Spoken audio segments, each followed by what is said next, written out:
ये आकाशवाणी रायपुर है। प्रादेशिक समाचार बुलेटिन के साथ मैं शुभ्रा भट्टाचार्य।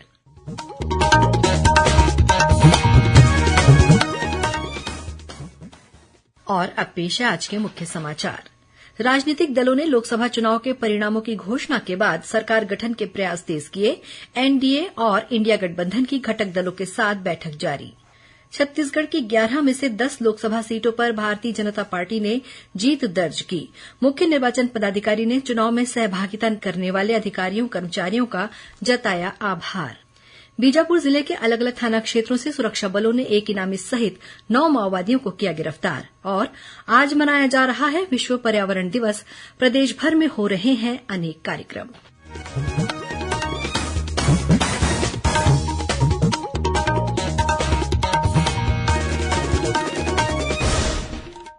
अब समाचार विस्तार से। राजनीतिक दलों ने लोकसभा चुनाव के परिणामों की घोषणा के बाद सरकार गठन के प्रयास तेज कर दिए हैं। 543 सदस्यों वाली लोकसभा चुनाव में भारतीय जनता पार्टी के नेतृत्व वाले एनडीए गठबंधन को 292 सीटें मिली हैं। भाजपा ने अकेले 240 सीटें हासिल की हैं। तेलुगु देशम पार्टी को 16 और जनता दल यूनाइटेड को 12 सीटें मिली हैं। वहीं इंडिया गठबंधन ने 233 सीटें जीती हैं। अन्य के खाते में 18 सीटें गई हैं। कांग्रेस को 99 सीटें मिली हैं। समाजवादी पार्टी ने 37 सीटें जीती हैं, जबकि तृणमूल कांग्रेस ने 29 और डीएमके ने 22 सीटों पर विजय हासिल की है।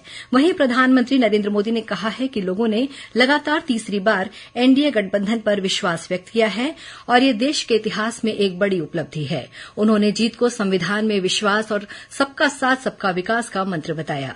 इस बीच एनडीए नेताओं की आज नई दिल्ली में प्रधानमंत्री आवास पर बैठक हुई। ये बैठक लोकसभा चुनाव में एनडीए की जीत के बाद केंद्र में नई सरकार बनाने के लिए भविष्य की कार्रवाई की रूपरेखा तैयार करने के लिए थी। छत्तीसगढ़ की 11 में से 10 लोकसभा सीटों पर भारतीय जनता पार्टी ने जीत दर्ज की है। भाजपा ने राज्य में इस बार सिर्फ 2 सीटों दुर्ग और राजनांदगांव में ही अपने सांसदों को फिर से मैदान में उतारा था। बाकी 9 सीटों पर नए चेहरों को मौका दिया गया था। चुनाव में प्रत्याशी बदलने का पार्टी को काफी फायदा मिला। सिर्फ कोरबा सीट को छोड़कर पार्टी के सभी प्रत्याशी चुनाव में जीत हासिल करने में कामयाब रहे। यहां कांग्रेस प्रत्याशी ज्योत्सना महंत ने भाजपा की राष्ट्रीय उपाध्यक्ष सरोज पांडे को हराया। उधर लोकसभा चुनाव में कांग्रेस ने कई सीटों पर अपने दिग्गज नेताओं को प्रत्याशी बनाया था।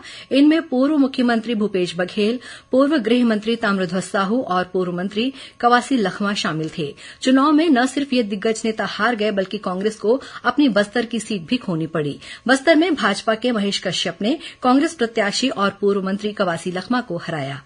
छत्तीसगढ़ में इस बार सबसे बड़ी जीत मंत्री बृजमोहन अग्रवाल ने दर्ज की। उन्होंने कांग्रेस के विकास उपाध्याय को 5,75,000 से अधिक वोटों से हराया। वहीं कांकेर के भाजपा प्रत्याशी भोजराज नाग ने सबसे कम वोटों से जीत हासिल की। उन्होंने कांग्रेस उम्मीदवार बीरेश ठाकुर को 1884 मतों से पराजित किया।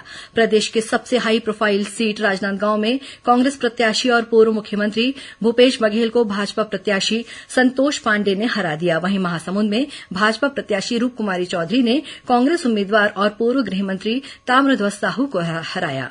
दुर्ग सीट से भाजपा प्रत्याशी विजय बघेल ने कांग्रेस के राजेंद्र साहू को हराकर इस सीट से दूसरी बार जीत दर्ज की। वहीं बिलासपुर में भाजपा के तोखन साहू ने कांग्रेस प्रत्याशी देवेंद्र सिंह यादव को हराया। रायगढ़ लोकसभा क्षेत्र में भाजपा प्रत्याशी राधेश्याम राठिया ने कांग्रेस प्रत्याशी डॉ मेनका देवी सिंह को परास्त किया। सरगुजा में भाजपा प्रत्याशी चिंतामणि महाराज ने कांग्रेस की शशि सिंह को पराजित किया। जांजगीर चांपा में भाजपा प्रत्याशी कमलेश जांगड़े ने कांग्रेस उम्मीदवार और पूर्व मंत्री डॉ शिव कुमार डहरिया को हराया। छत्तीसगढ़ में भारतीय जनता पार्टी की जीत के बाद मुख्यमंत्री विष्णुदेव साय ने कहा कि प्रदेश में लोकसभा चुनाव का परिणाम बेहतर रहा। 11 में से 10 सीटों पर भाजपा ने जीत दर्ज की है। श्री साय ने कल शाम भाजपा मुख्यालय कुशाभाऊ ठाकरे परिसर में पत्रकारों से चर्चा करते हुए छत्तीसगढ़ की जनता और भाजपा कार्यकर्ताओं का आभार जताया। उन्होंने कहा कि सभी ने मोदी की गारंटी पर विश्वास किया। गर्मी में भी कार्यकर्ताओं ने मेहनत की और जनता मतदान के लिए पहुंची। मुख्यमंत्री ने कहा कि देश में भी एनडीए का प्रदर्शन अच्छा रहा है। लगातार तीसरी बार नरेंद्र मोदी प्रधानमंत्री बनने जा रहे हैं। उधर प्रधानमंत्री नरेंद्र मोदी के आवास पर आज हुई केंद्रीय मंत्रिमंडल की बैठक में 17वीं लोकसभा को भंग करने की सिफारिश की गई। बैठक में केंद्रीय मंत्री अमित शाह, नितिन गडकरी, राजनाथ सिंह और अन्य कैबिनेट मंत्री उपस्थित थे। वहीं प्रधानमंत्री ने राष्ट्रपति द्रौपदी मुर्मू से मिलकर अपना और मंत्रिमंडल का इस्तीफा सौंपा। राष्ट्रपति ने उनका इस्तीफा स्वीकार किया और उन्हें नई सरकार बनने तक कार्यभार संभालने को कहा। राज्य के मुख्य निर्वाचन पदाधिकारी रीना बाबा साहेब कंगाले ने लोकसभा चुनाव में सहभागिता देने वाले सभी अधिकारियों, कर्मचारियों, शासकीय और अशासकीय संगठनों, लोकसेवी संस्थाओं तथा मतदाताओं के प्रति आभार व्यक्त किया है। उन्होंने कहा कि प्रदेश के मतदाताओं ने उत्साहपूर्वक अपने मताधिकार का प्रयोग कर लोकतांत्रिक व्यवस्था में अपनी सहभागिता दी है। उन्होंने निर्वाचन कार्य में संलग्न और नियोजित सभी अधिकारियों तथा कर्मचारियों को धन्यवाद ज्ञापित किया है। मुख्य निर्वाचन पदाधिकारी ने केंद्रीय सुरक्षा बलों और राज्य पुलिस बल के प्रति भी आभार जताया, जिन्होंने स्वतंत्र और निष्पक्ष चुनाव कराने में महत्वपूर्ण भूमिका निभाई। इसके साथ ही उन्होंने प्रिंट, इलेक्ट्रॉनिक और वेब मीडिया के सभी पत्रकारों के प्रति आभार व्यक्त किया। प्रादेशिक समाचार आप आकाशवाणी रायपुर से सुन रहे हैं।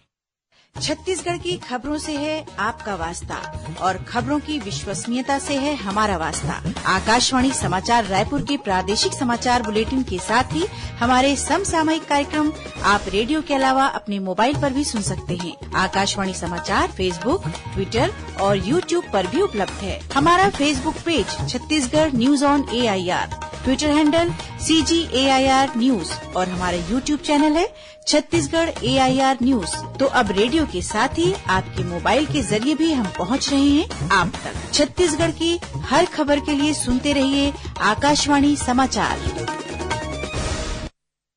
और अब आगे बढ़ते हैं बाकी के समाचारों की ओर। आज विश्व पर्यावरण दिवस मनाया जा रहा है। ये दिन पर्यावरण के प्रति जागरूकता फैलाने और पर्यावरण के मुद्दे पर कार्य करने को लेकर मनाया जाता है। इस अवसर पर प्रधानमंत्री नरेंद्र मोदी ने बुद्ध जयंती पार्क में पौधारोपण कर एक पेड़ मां के नाम अभियान की शुरुआत की। इस अभियान का उद्देश्य देशभर में करोड़ों पौधे लगाने के लिए अनूठा जन आंदोलन बनाना है।